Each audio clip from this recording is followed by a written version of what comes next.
అందరికీ నమస్తే. ఈ కమాన్ చూస్తున్నారా మిత్రులారా? ఈ కమాన్ పరిగి నియోజకవర్గంలోని కాళ్ళపూర్ గ్రామంలో ఉన్నటువంటి లొంక ఆంజనేయ స్వామి గారి టెంపుల్కు సంబంధించిన కమాన్. ఇక్కడ నుంచి ఒక 2-3 కిలోమీటర్ల దూరంలో ఒక ప్రముఖ పుణ్యక్షేత్రం ఉంటుందని మా రాములన్న చెప్పడం జరిగింది. సరే చూద్దాం. సహజ సిద్ధంగా వెలిసినటువంటి అక్కడ కోనేరు కావచ్చు, ఒక పురాతనమైన ఆంజనేయ స్వామి విగ్రహం, ఆంజనేయ స్వామి టెంపుల్ ఉంటుందని చెప్పిండు రాములన్న. ఒకసారి చూద్దామని వెళ్ళడం జరిగింది. నూతన సంవత్సరం సందర్భంగా ఆయనతో పాటు నేను వెళ్ళడం జరిగింది. అక్కడ చూసుకున్నట్లయితే ముఖ్యంగా ఒక గుడికి ఎడమ దిక్కున ఒకటి, కుడి దిక్కున ఒకటి, 2 కోనేరులు అంటే గుండాలు ఉండడం జరిగింది. ఆ రైట్ సైడ్ ఉన్నటువంటి గుండాల్లో తాగడానికి వాడతారు. అదేవిధంగా లెఫ్ట్ సైడ్ ఉన్నటువంటి గుండంలో వాటర్ని స్నానాలు చేసుకోవడానికి దీనికి వాడతారు. ఒక అత్యంత పురాతనమైన టెంపుల్గా దీన్ని పరిగణిస్తారు. ఇక్కడ సంవత్సరానికి ఒకసారి జాతర కూడా అవుతుంది. ఒక పల్లెటూరు ప్రాంతంలో, ఒక సువిశాలమైన ప్రాంతంలో అత్యంత అంగు ఆర్భాటం లేకుండా ఒక న్యాచురల్గా చాలా బాగా అనిపించింది. ఒకసారి మీరు చూడండి. ఈ ప్రాంతం పరిగి కావచ్చు, వికారాబాద్ కావచ్చు, కొడంగల్ కావచ్చు, షాద్నగర్, ఈ ప్రాంతం వ్యక్తులు చేవేళ్ళ కావచ్చు, ఒకసారి చూడవచ్చు. చాలా మంచి సుందరమైన ప్రదేశం ఉంది. చూద్దామని వెళ్తున్నా నేను కూడా. చాలా బాగుంది. కావున మీరు అంతా గమనించండి. పరిగికి అత్యంత దగ్గరలో ఉంటుంది. పరిగి నుంచి షాద్నగర్.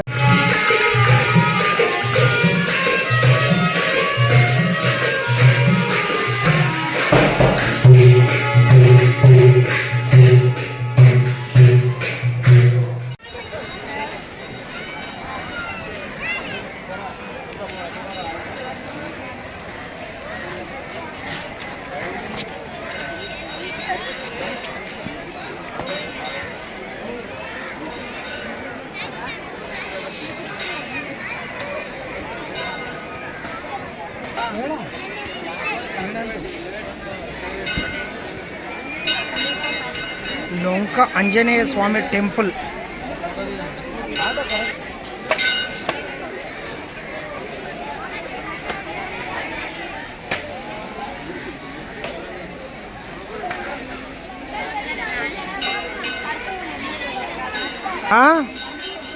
ఏ ఊరు? లొంక ఆంజనేయ స్వామి టెంపుల్.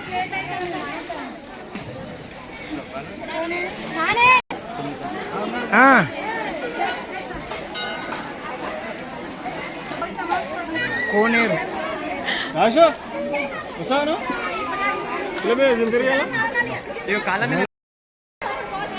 ప్రముఖ పుణ్యక్షేత్రం లొంక ఆంజనేయ స్వామి టెంపుల్. ఏం చేస్తున్నావు? లోతుందా? బాయ్ లేకుండా ఏం లోతు లేదు.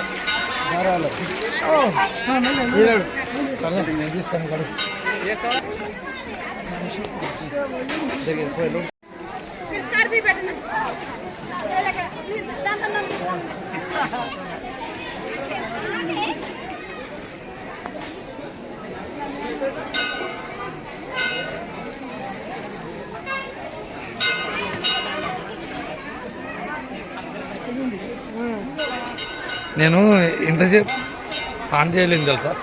చేయలేవా? అది చేసిన కానీ దీపాలు మెల్ల దీపాలే.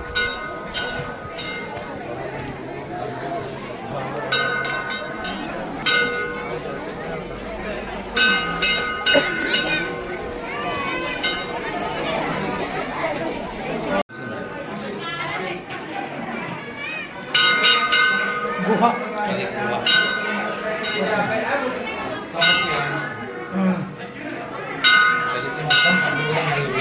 చెప్పు స్వామి. ఈ టెంపుల్కున్న ప్రత్యేకత ఒకసారి మీ మాటల్లో చెప్పండి. ఇది లొంక పుణ్యక్షేత్రం. శ్రీ ఆంజనేయాయ నమః. ఇక ఆ గృహ కనిపిస్తుంది కదా, అవును. ఆ గృహలోపల నుంచి ఆంజనేయ స్వామి ఇక్కడ ప్రత్యక్షమయ్యారు. ఇక్కడ సప్త ఋషులు తపస్సు చేసుకుంటుండగా ఆంజనేయ స్వామి వారి భక్తికి మెచ్చి నేను ఇక్కడ సప్తముఖాలుగా ఉంటానని చెప్పి ఆంజనేయ స్వామి ఇక్కడ సప్తముఖాలుగా వెలిచారు. ప్రథమంగా మనం విశేషంగా ఇక్కడ దక్షిణ ముఖంగా ఉన్న ఆంజనేయ స్వామికి పూజ చేసుకుంటాము. అలాగే తూర్పు ముఖంగా 3 ఉన్నాయి, ఉత్తర ముఖంగా 3 ఉన్నాయి. అలాగే మనం విశేషంగా ఎక్కడైనా ఆంజనేయ స్వామి మనకి గదతో కనిపిస్తారు కదా, ఇక్కడ శంకు చక్రము పైన నాగబాబు అంటే విష్ణుమూర్తి రూపంలో ఆంజనేయ స్వామి ఇక్కడ కొలువై ఉన్నారు. అలాగే ఇక్కడ 2 గుండాలు ఉన్నాయి. కుడి సైడ్ ఒక గుండం ఉంది, ఎడమ సైడ్ ఒక గుండం ఉంది. 2 గుండాలలో కుడి సైడ్ ఉన్న గుండంలో నుంచి మనము స్వామివారికి అభిషేకము, భక్తులకు తాగడానికి నీళ్ళు ఉపయోగిస్తాము. ఎడమ సైడ్ ఉన్న గుండంలో భక్తులు స్నానాలు చేసి ఎవరైతే ఇక్కడ 5 ప్రదక్షిణలు చేసి ఇక్కడ గంట కట్టుకుంటారో వారికి కోరిన కోరికలు సిద్ధిస్తాయి. అది ఈ యొక్క పుణ్యక్షేత్రం యొక్క ప్రత్యేకత. జాతర అవుతుందా స్వామి ఇక్కడ? ప్రతి మార్గశిర పౌర్ణమికి ఇక్కడ జాతర అవుతుంది. ఆ జాతర 3 రోజులు ఉంటుంది. మొదటి రోజు కలశము, గణపతి పూజ, గౌరీ పూజ ఉంటాయి. 2వ రోజు రథోత్సవం జరుగుతుంది. 3వ రోజు పల్లకి సేవ, ముగింపు కార్యక్రమాలు ఉంటాయి. దీంతో పాటు వారం ఏ వారం వస్తుంటారు ఇక్కడ భక్తులు? మంగళవారం, శనివారం ఇక్కడ విశేషంగా పూజలు అవుతాయి. ప్రతి మంగళవారం ఇక్కడ భక్తులు అన్నదానం చేస్తారు. అన్నదానంలో దాదాపుగా 1000 మంది పాల్గొంటారు. ఇలా కొన్ని సంవత్సరాల నుంచి ఇక్కడ ప్రతి మంగళవారం అన్నదానం అవుతూనే ఉంది. థ్యాంక్ యూ గురుగారు. స్వామి గారు, ఇక్కడ ఒక గురువు గారు తపస్సు చేసినట్లు కొంచెం చెప్తుంటారు, దాని గురించి ఏమన్నా? ఇక్కడ మొదట ఈ పుణ్యక్షేత్రంలో శంకరమ్మ అని శంకరమ్మ గారు వచ్చారు. ఇక్కడ ఇదంతా ఒకప్పుడు చాలా దట్టమైన అడవి ఉండేది. ఈ అడవిలో శంకరమ్మ గారు వచ్చి ఇక్కడ చాలా మంది చాలా విశేషంగా పూజలు చేసేవాళ్ళు. అలాగే ఈ లోక పుణ్యక్షేత్రం కాలాపూర్ అనే గ్రామానికి చెందినది. ఈ కాలాపూర్లో భీమయ్య పంతులు ఉండేవారు.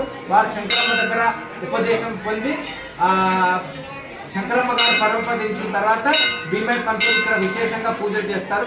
అలాగే ఇక్కడ ప్రతి అమావాస్యకి పౌర్ణమికి యజ్ఞం జరుగుతుంది. ఆ యజ్ఞంలో విశేషంగా భక్తులు పాల్గొంటారు. భీమయ్య పంతులు గారు ఈ యొక్క లోక పుణ్యక్షేత్రాన్ని చాలా ముందుకు తీసుకెళ్లారు. ఈ రోజు ఈ కార్యక్రమాలు ఎన్ని జరుగుతున్నాయంటే మొదట అది వారు ప్రారంభించిందే. Thank you.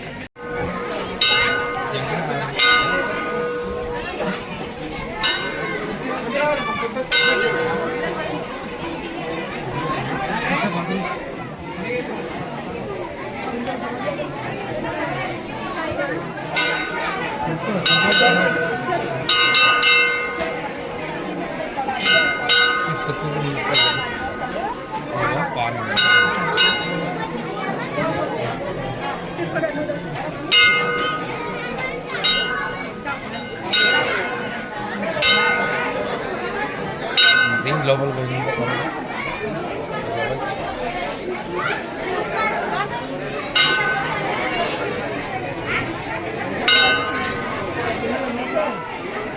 గురుగారు, ఏం చరిత్ర ఏముంది ఇక్కడ? SNTV ఛానల్ నువ్వు